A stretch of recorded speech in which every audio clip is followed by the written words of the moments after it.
सकती है। इसलिए पहले प्रश्न का उत्तर दिया कि मनुष्य को सत्संग करना चाहिए। दूसरा प्रश्न किया कि ब्रूहीनः श्रद्दधानानां येनात्मा संप्रसीदति।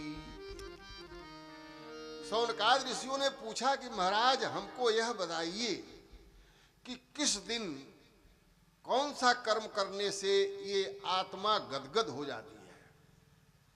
तो बताया कि वही उत्तर है जिस दिन हमारे दरवाजे पर सत्कर्म के अवसर पर हजारों की भीड़ लगी हो और लोग बैठ करके रामायण की कथा सुन रहे हो, भागवत की कथा सुन रहे हो और महान सत्संग चल रहा हो, तो वो जो आनंद की प्राप्ति है वह किसी संसार के कर्म में उससे प्राप्ति नहीं हो सकती।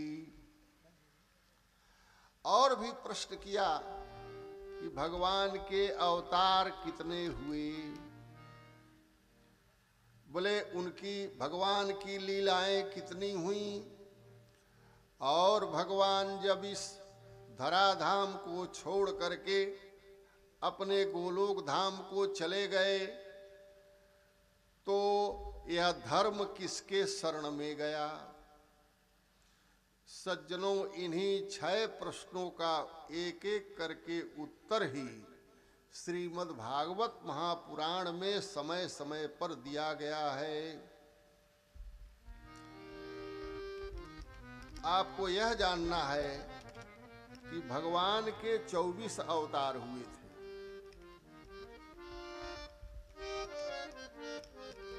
बोले प्रथम अवतार सनत कुमार का अवतार बताया, सनक सनंदन सनातन सनत कुमार। और दूसरा अवतार बताया कि जब इस पृथ्वी को हिरण्याक्ष नाम का राक्षस अपहरण करके ले जाकर के रसातल में डुबा दिया था। वे ब्रह्मा जी उस समय सृष्टि कर रहे थे और प्रजा को धीरे धीरे बढ़ा रहे थे। और उसी समय पृथ्वी को हिरण्याक्ष नाम का राक्षस जो हिरण्यकश्यपु का भाई था, वह पृथ्वी को ले आकर के रसातल में डुबा दिया। तो ब्रह्मा जी को चिंता हो गई कि राम राम, मैं प्रजा को सृष्टि करके बना रहा हूं और हमारी संतान आएगी तो कहां बैठेगी। तो ब्रह्मा जी के नाक से 12 भगवान का अवतार हुआ था। 12 माने सूकर अवतार हुआ था। और वही 12 भगवान खोजते खोजते समुद्र में गए और रसातल में जहाँ हिरण्याक्ष पृथ्वी को छिपाया था उस हिरण्याक्ष का वध किया और पृथ्वी को ला करके बसाया, जिस पर हम आप बैठे हुए हैं। यदि ब्रह्मा जी 12 अवतार के द्वारा इसका उद्धार नहीं किए होते तो आज हम किस पर बैठते। इसलिए भगवान ने हमारे ऊपर बड़ी कृपा करी, जबकि सूअर का अवतार लिया था और सूअर बनकर के अपने सकल सूरत को खराब किया, लेकिन सूकर अवतार लेकर के भगवान ने इस पृथ्वी को बसाया, इस पृथ्वी का उद्धार किया। इसलिए आप देखते हुए कि सूअर जब चलता है, यद्यपि पशु में घृणित प्राणी है आज के लिए, जब वो सूअर चलता है तो सूसू करोतीति सूकर, यानी सूंघ सूंघ करके वो अनुभव करता है कि हमारे दादा परदादा ने जो पृथ्वी निकाल करके लाई थी, तो वह सूंघ करके बताता है कि क्या ये वही पृथ्वी है कि कोई अन्य पृथ्वी है। आपने अनुभव किया होगा कि पृथ्वी से एक सुगंध आती है। गांव में रहने वाले आप लोग हैं, गंधवती पृथ्वी है। इस धरती में एक गंध है और वही गंध संपूर्ण पदार्थों में समाया हुआ है। नाना प्रकार के जो फूल हैं, उन फूलों में यही गंध गया हुआ है। ये नाना प्रकार की जो खुशबू आ रही है, वो सब खुशबू पृथ्वी के गंध से ही निकला हुआ है। अब गंध का अनुभव आप लोगों को तब होता होगा जब जेठ की दोपहरी में ये धरती पूरी तप जाती है और आषाढ़ के महीने में पहली बरसात की बूंदें पड़ती हैं। उस समय गांव में जाओ। हम लोगों ने गांव में रह करके बड़ा अनुभव किया है। हमारे सभी किसान भाई बैठे हैं, इस बात को अच्छी तरह से जानते हैं, वो हमसे ज्यादा जानते हैं कि उस समय उस मिट्टी से सूधी सूधी गंध आती है। वही गंध संसार के समस्त वस्तुओं में समाया हुआ है सज्जनों। और इसी पृथ्वी से हम अन्न उपजा रहे हैं, गन्ना उपजा रहे हैं, फल उपजा रहे हैं, सब्जी उपजा रहे हैं और नाना प्रकार के स्वाद भर दिया। ये किसी मनुष्य के बस का नहीं है। यह इतना अनुभव और विशेषताओं वाला जो कार्य है वह ईश्वर के अलावा कोई नहीं कर सकता है। इसलिए ईश्वर की सत्ता हमको स्वीकार करनी पड़ती है। तीसरे अवतार को माना कि देवर्षि नारद का हुआ था। चौथा अवतार नर नारायण का हुआ था।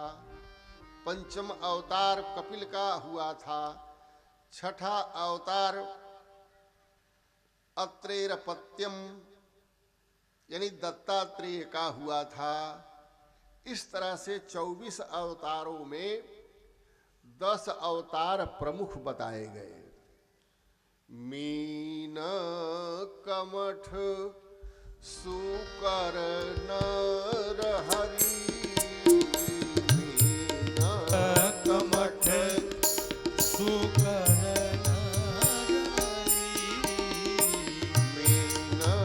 कमठ सुकर नर हरि, मीन कमठ सुकर नर हरि। पामन परशु राम बपुधरी, पामन परशु राम जब जब नाथ सुरन दुख पायो, जब जब नाथ सुरन दुख पायो, तब तब तनु धरि तुम्हि नसायो, तब तब तनु धरि तुम्हि तब तब तनु धरि तुम्हि नसायो। मीन कमठ भगवान वेदों की रक्षा करने के लिए, पुराणों की रक्षा करने के लिए, हमारे धार्मिक ग्रंथों की रक्षा करने के लिए भगवान मछली बन गए। बोले मछली सुन करके बड़ा आश्चर्य लगता है कि भगवान भी मछली बन गए। लेकिन उस समय एक ऐसा है ग्रीव नाम का राक्षस था जो हमारे वेदों को चुरा लिया था और हमारे यहाँ औषधियों का अपहरण कर लिया था। जैसे आप पूछते हैं कि सृष्टि हुई, तो जब सृष्टि का विनाश होता है, जब ये सारा जलमग्न हो जाता है, तो उस समय गेहूं धान आदि की जितनी फसल है और उसकी बीजों को सुरक्षित कौन रखता है? इसलिए लोग प्रश्न करते हैं कि महाराज ये बताइए कि पहले बीज हुआ कि पहले फल हुआ? अब जब महाप्रलय होता है तो इन बीजों को सुरक्षित कौन रखता है? कि महाप्रलय के समापन के बाद पुनः सृष्टि होती है, फिर मनुष्य पैदा होते हैं, तो वो औषधि, ये बीज कैसे मिलते हैं?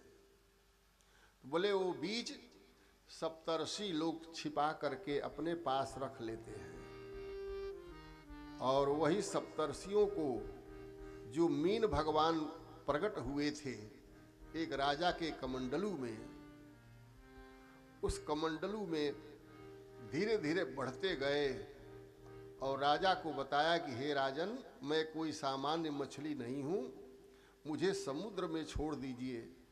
आज के 7वें दिन ये पृथ्वी जलमग्न हो जाएगी, महाप्रलय होगा, तो आप हमारे सींग में सप्तर्षियों को लेकर के नाव में संसार की समस्त औषधियाँ रख देना और मैं ले जा कर के उसे सुरक्षित रखूँगा। इसलिए भगवान में और भी काम करेंगे।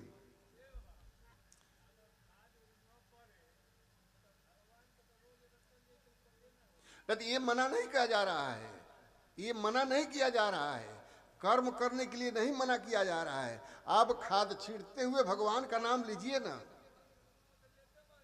हाँ तो ठीक है, वो आपको पर्सनल नहीं कहा जा रहा है, और बीच में न बोल करके लिख करके हमको दीजिएगा किसी भी प्रश्न का उत्तर, या हम जब वहाँ जब जाएंगे तो वहाँ प्रश्न करिएगा, बीच में बोल बोल के नहीं।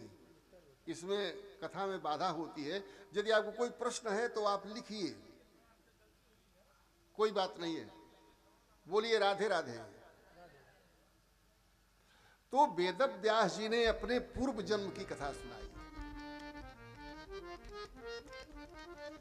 वेदव्यास जी और नारद जी जो आपस में मिले, उनका जो सत्संग हुआ उससे मक्खन निकला। जब वेदव्यास जी ने बताया कि मैं पूर्व जन्म में क्या था, तो उसी प्रसंग में नारद जी ने भी अपने पूर्व जन्म का वृत्तांत सुनाया। नारद जी कहते हैं कि मैं पूर्व जन्म में दासी का बेटा था। एकात्मजा में जननी योसिन मूढ़ा चकिंकरी मय्यात्मजे नन्यगतौ चक्रे स्नेहानुबंधनम। एक तो मेरी माँ अकेली थी, स्त्री थी, मूढ़ थी और दासी थी। माँ के सिवा कोई मेरा सहारा नहीं था। मेरे गांव में चतुर्मासा करने के लिए संत पधारे और गांव के लोगों ने मेरी माता को उन संतों की सेवा करने में लगा दिया। अपनी माता के साथ मैं भी उन संतों की सेवा में लगा, और संतों का बचा हुआ प्रसाद उस छोटी सी अवस्था में मैं भी खाया। सज्जनों, इतना 4 महीने में उन संतों से लगाव हो गया कि संतों ने कहा कि नारद तू मेरे साथ चलो। नारद जी कहते हैं कि बाबा मैं कैसे चलूं, मेरी माँ घर में अकेली है, मेरे अलावा उसका कोई सहायक नहीं है। लेकिन आप बता रहे हैं तो समय मिलने पर मैं आपके यहाँ अवश्य आऊँगा। सत्संग का इतना प्रभाव पड़ा नारद जी के ऊपर कि नारद जी का मन विचलित हो गया। संतों के संग का इतना परिणाम मिला कि अब नारद जी भगवान का भजन करने लगे। कुछ दिन बीता ही था कि माता जी चली गईं, कहीं दूसरे गांव में दूध दूह करके लौट रही थी। रास्ते में सांप ने डस लिया और नारद जी की माता जी की मृत्यु हो गई। गांव के लोग दौड़े दौड़े आए, कहे कि नारद तुम्हारी माँ को सांप ने डस लिया, मृत्यु हो गई। अब तो महाराज नारद जी फफक करके रोने लगे और बिलखने लगे।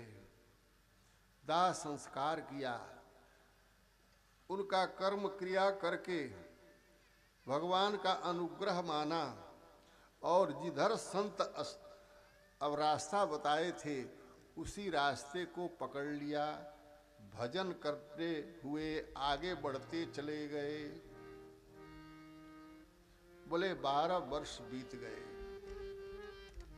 नारद जी ध्यान कर रहे हैं, ध्यान में नीला आकाश दिखाई पड़ा और भगवान श्री कृष्ण के मनोहर स्वरूप की झांकी दिखाई पड़ी। भगवान ने कहा तुझे अभी एक जन्म और लेना पड़ेगा। अंत में राधा कृष्ण का चिंतन करते मैंने शरीर का त्याग किया। ये कथा सुना रहे हैं व्यास जी को। बोले भजन करते करते एक जन्म के बाद जब कल्प के अंत में भगवान नारायण प्रलय कालीन समुद्र के जल में शयन कर रहे थे, उनके हृदय में शयन करने की इच्छा से ही सारी सृष्टि को समेट करके ब्रह्मा जी जब प्रवेश करने लगे, तब उनके श्वास के साथ मैं भी उनके हृदय में प्रवेश कर गया। बोले 1 सहस्त्र युग बीत गया। ब्रह्मा जी के हृदय में नारद जी का जो जीवात्मा था वो 1000 वर्ष बीत गया। और ब्रह्मा जी जब जगे सृष्टि करने लगे, तब उन्हीं की इंद्रियों से मरीच पैदा हुए और साथ में मैं भी प्रकट हो गया। अब मुझे ब्रह्मा जी का बेटा बनने का अधिकार मिल गया। तभी से मैं भगवान का नाम निरंतर इस योनि में भी करते रहता हूँ। अपना बीड़ा बजा बजा करके लोगों को जगाता हूँ कि अरे संसार वालों, भगवान का भजन करो। मैं जगह जगह जाता हूँ, लोगों को जगाता हूँ। जो जाग गया वो ठीक है, जो नहीं जगा वो भी ठीक है। इस तरह से नारद जी ने वेदव्यास जी को यह कथा सुनाई और नारद जी के उपदेश से प्रभावित होकर के वेदव्यास जी ने श्रीमद् भागवत महापुराण की रचना करी, जिसको हम आप सुन रहे हैं। बोले इस भागवत कथा में आंशिक महाभारत का प्रसंग आया है कि जब महाभारत का युद्ध समापन पर था,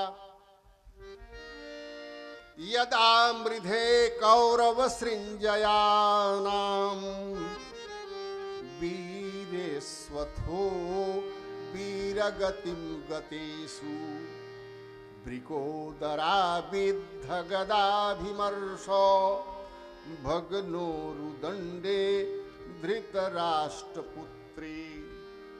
बोले कौरव पांडवों का जो महाभारत युद्ध हुआ था सज्जनों, उसमें बड़े बड़े वीर वीर गति को प्राप्त हो चुके थे और भगवान भीम के गदा के प्रहार से दुर्योधन का जंघा टूट चुका था। भग्नोरुदंडे धृतराष्ट्रपुत्री, धृतराष्ट्र का बेटा जो दुर्योधन है उसका जंघा टूट गया है और सारे वीर मर गए। अकेला समरांगण में पड़ा हुआ है। बोले अपने उन लाशों के ढेर में दुर्योधन पड़ा हुआ है।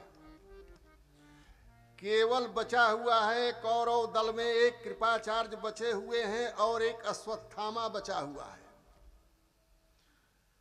दोनों जने रात में दुर्योधन के पास पहुंचते हैं। महाराज, आपकी अंतिम इच्छा क्या है? दुर्योधन कहता है कि हमारी अंतिम इच्छा है कि मैं भीम का मरा हुआ सर देखना चाहता हूं। उसके गदा के प्रहार में कितनी ताकत थी कि उसने मेरा जंघा तोड़ दिया। मैं पांडवों का सिर अपने हाथ में खोपड़ी देखना चाहता हूं। अब महाराज, उसको पूरा करने के लिए कृपाचार्य अश्वत्थामा दोनों पांडवों के शिविर में घुस जाते हैं। भगवान श्री कृष्ण के साथ अर्जुन, भीम, नकुल, सहदेव आदि अपने पूर्वजों को गंगा जल दे अंजलि देने के लिए गंगा के तट पर गए हुए हैं। रात में सोए हुए उस शिविर में पांडवों के 5 बच्चे जो छोटी अवस्था में सोए हुए हैं। रात के अंधेरे में अश्वत्थामा घुस जाता है और कृपाचार्य दरवाजे पर पहरा करते हैं और आओ देखा न ताव अपने तलवार से उन बच्चों को अर्जुन भीम नकुल सहदेव युधिष्ठिर समझ करके सिर काट देता है और उन पांचों की खोपड़ी ले करके दुर्योधन के पास आता है। दुर्योधन ने दूर से देखा कि अश्वत्थामा ने मेरी अंतिम इच्छा पूरी कर दी, तो बड़ा खुश हुआ। आओ अश्वत्थामा, पहले भीम का खोपड़ी मेरे हाथ में दो। अश्वत्थामा ने भीम के बच्चे की खोपड़ी हाथ में देता है। बच्चे की खोपड़ी थी, थोड़ा सा दबाया और वो फूट गई। राम राम। अश्वत्थामा, ये तूने क्या किया? एक एक करके परीक्षण किया। वो पांचों पांडवों के बच्चों का सिर था। उसे यह वरदान मिला हुआ था दुर्योधन को कि जब तुम्हें एक साथ हर्ष और विषाद प्राप्त होगा, एक साथ खुशी और गम प्राप्त होगा, तब तुम्हारी मृत्यु होगी। अब तो महाराज दुखी हो गया। अरे अश्वत्थामा, ये तूने क्या किया? तो मेरा कुल ही डूब गया, मेरे वंश का दीपक बुझ गया। यह कह करके पश्चाताप करते हुए दुर्योधन की मृत्यु हो गई। अब मारे भय के अश्वत्थामा और कृपाचार्य वहां से भाग चले। सज्जनों, पांडव शिविर में द्रौपदी मां रो रही हैं, बिलख रही हैं। पांचों बच्चे के धड़ बेड पर खून से लथपथ पड़े हुए हैं, पछाड़ मार मार के रोती हैं। पांडव जब शिविर से गंगा तट से जब शिविर में पहुंचते हैं तो द्रौपदी का रुदन सुना। माथे हाथ धर करके सारे पांडव पछताने लगे कि कहां से कहां हम चले गए। ये कौन ऐसा पापी है जो मेरे बच्चों का हत्या कर दिया? भगवान श्री कृष्ण ने ढाढ़स बंधाया, पता लगाया, कहा कि इस समय इस कृत्य को करने वाला और कोई नहीं है, वह अश्वत्थामा ही होगा। सांत्वना देने के लिए कृष्ण ने अपने रथ पर अर्जुन को बैठाया। अश्वत्थामा का पीछा करने लगे। भले कुछ दूरी पर जाने पर अश्वत्थामा ने जब देखा कि अर्जुन और कृष्ण मेरा पीछा कर रहे हैं तो ये तो मुझे मार डालेंगे। उसे ब्रह्मास्त्र ब्रह्मा जी ने समर्पित किया था कि जब तुम्हें विकट परिस्थिति आए तो इसका प्रयोग करना। भले उस अश्वत्थामा ने अर्जुन के ऊपर ब्रह्मास्त्र का प्रयोग कर दिया। भगवान श्री कृष्ण से अर्जुन ने कहा कि हे प्रभु, ये ब्रह्मास्त्र मेरे ओर लपकता हुआ आ रहा है, मैं क्या करूं? कृष्ण कृष्ण महाबाहो भक्तानाम भयंकर त्वमेको दह्यमानानाम अपवर्गोसि संस्कृते। हे कृष्ण, मेरी रक्षा करो। आप तो भक्तों को अभय प्रदान करने वाले हैं। ये ब्रह्मास्त्र मेरी ओर आग की तरह लपट लेकर बढ़ता हुआ आ रहा है। भगवान ने कहा कि अर्जुन, हाथ जोड़ करके ब्रह्मा जी का ध्यान करो और कहो कि हे ब्रह्मा जी, आप मुझको रक्षा करें। अर्जुन ने ऐसा ही किया। यदि अस्त्र चला दिया होता अर्जुन ने तो अर्जुन समाप्त हो गए होते, लेकिन भगवान ने ऐसी उक्ति बता दी, बुद्धि बता दी कि वह ब्रह्मास्त्र लौट गया। लौटने के बाद भगवान ने कहा कि अब इसको पकड़ो। अश्वत्थामा को पकड़ करके रस्सियों में बांधकर रथ से घसीटते हुए द्रौपदी के पास अर्जुन और कृष्ण आ रहे हैं। तथा हृतम पशुवत पाशबद्धम अवाङ्मुखं कर्मजुगुप्सितेन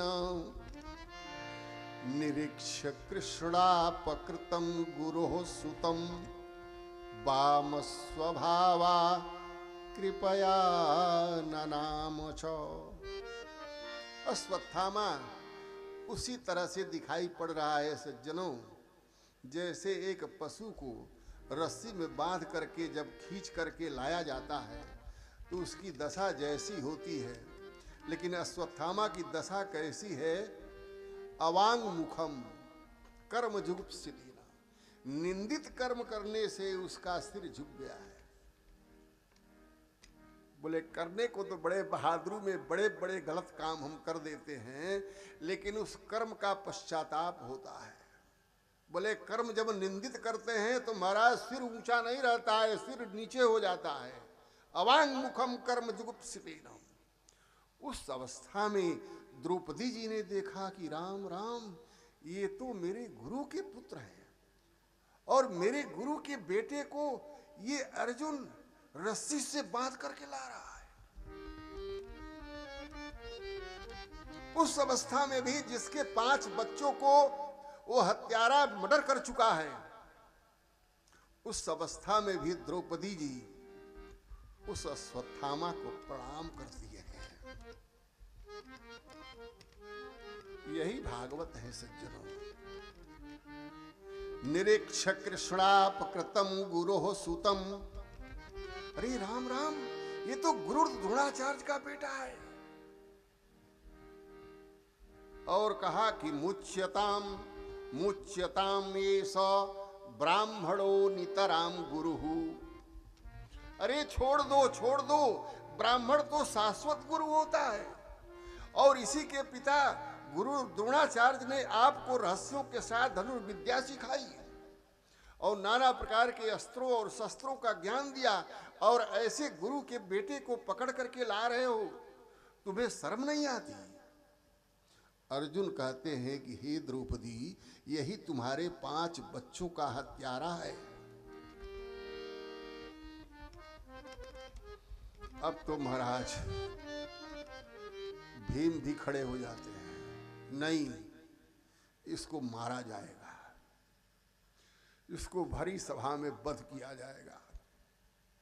द्रौपदी जी कह रही हैं छोड़ दिया जाए। अर्जुन किसकी बात माने, द्रौपदी की बात माने कि भीम की बात माने? महाराज युधिष्ठिर से पूछा गया, महाराज आपकी क्या राय है? युधिष्ठिर ने क्या कहा? धर्म्यम न्यायम सकरुणम निर्व्यलीकम समम महत राजा धर्म सुतो राज्ञा प्रत्यनंदद बचोद्विजः।